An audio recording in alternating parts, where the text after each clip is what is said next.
Few people have ever heard marijuana. Smokefest. Smokefest. This is Dana Larsen. Welcome to the Weedy Wednesday Smokefest.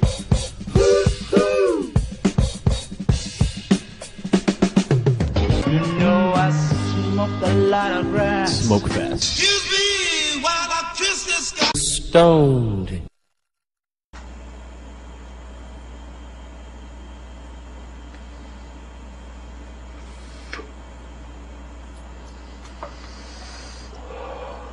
Well, hello everyone, and welcome back once again to my sporadic Weedy Wednesday Smokefest.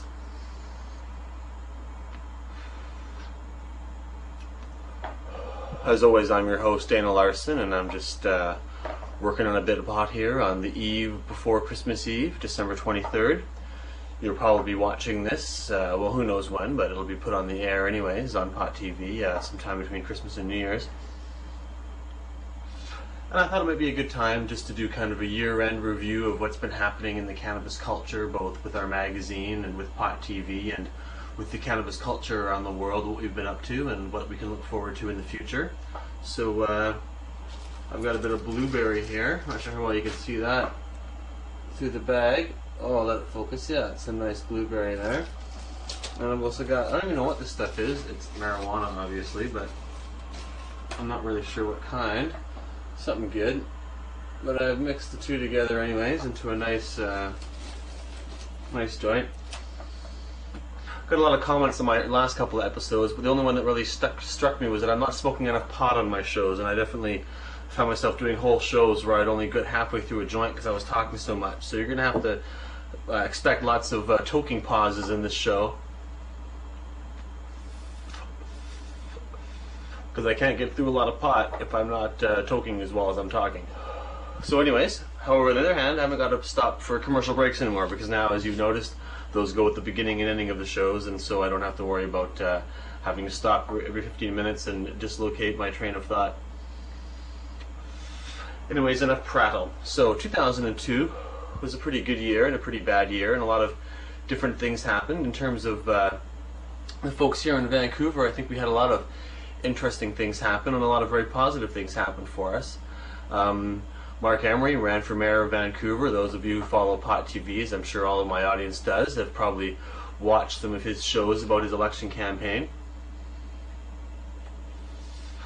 which was quite successful for him. Even though he didn't get that many votes, he got about 1.5% to 2%, something like that. But it was good having Mark there, I think, in the campaign.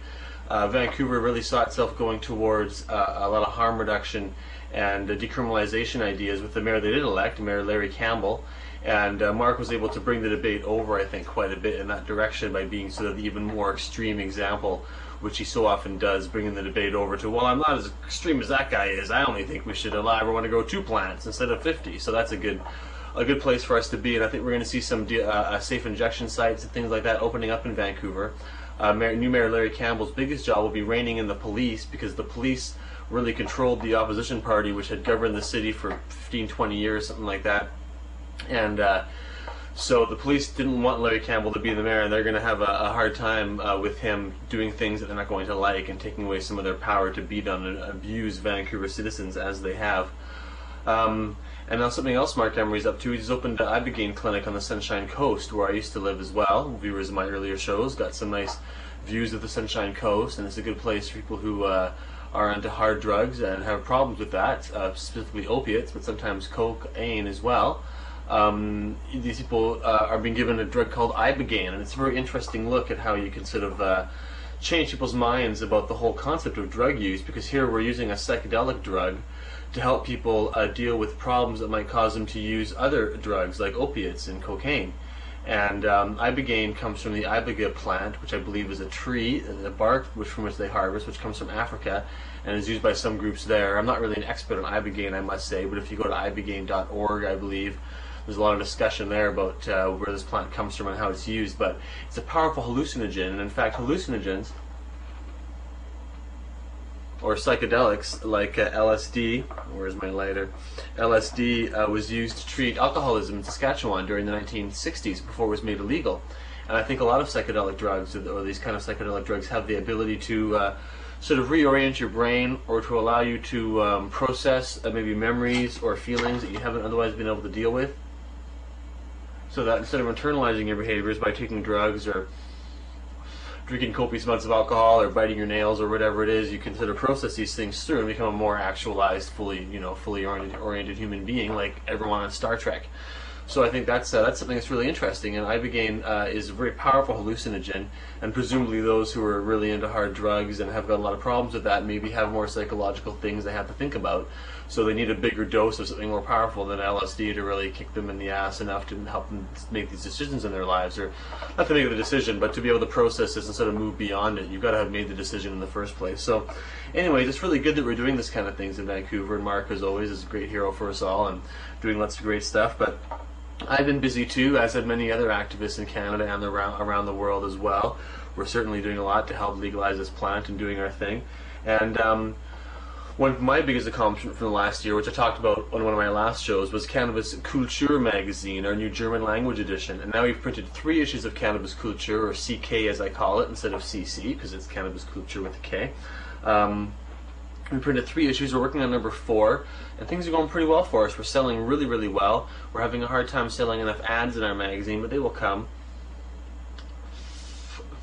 When you have the audience, you'll get the advertising. And in Germany, I believe it's an easier situation in terms of advertising, because in North America, a lot of the companies like bong makers and grow companies don't want to advertise with us because they'll get considered to be producing marijuana equipment and they'll go to jail. Case in point being Chills. The founder of Chills, Chris Hill, is serving a 14-month sentence in Florida for selling bongs. He's been selling bongs for years and years. They're pretty cheap, usually colored plastic tubes, and with a what's the word I'm looking for? I'm getting too stoned. I'll take a toke break here. With a bowl, that's the word I wanted. Yes, they have a long pipe with a bowl in the end, and they're pretty cheap, but they're nice. And he was selling them all across North America in large quantities, making quite a bit of money. He was a Young Republican Businessman of the Year, or at least in running for Young Republican Businessman of the Year. He was in a lot of magazines as a rich Republican guy selling these tobacco pipes and everything, but clearly they're also aimed at the marijuana culture. And they used to advertise in our magazine in the very early issues. Chills used to get the back cover of our first few issues, and then they stopped. And then Chills Canada, their subsidiary in Canada, used to buy big ads in our magazine, and they had to stop too. And the reason was because Chris Hill said, hey, we're going to get busted if we show that we're promoting our products for marijuana use. And sure enough, they were selling their pipes in Iowa, as they do to a lot of places, by wholesale. And apparently there's a rule about selling pipes in America that you don't sell to Iowa. And the Iowa in Des Moines, Iowa, the DA raided some head shop, saw that, oh, these pipes come from Florida. All right, well, they issued a warrant, sent some agents out to Florida, took Chris Hill away in handcuffs from his wife and 2 young children, took away his house and his car and all of his wholesaling equipment in his warehouse and everything like that, and left him fairly penniless. Took a $500,000 fine as well.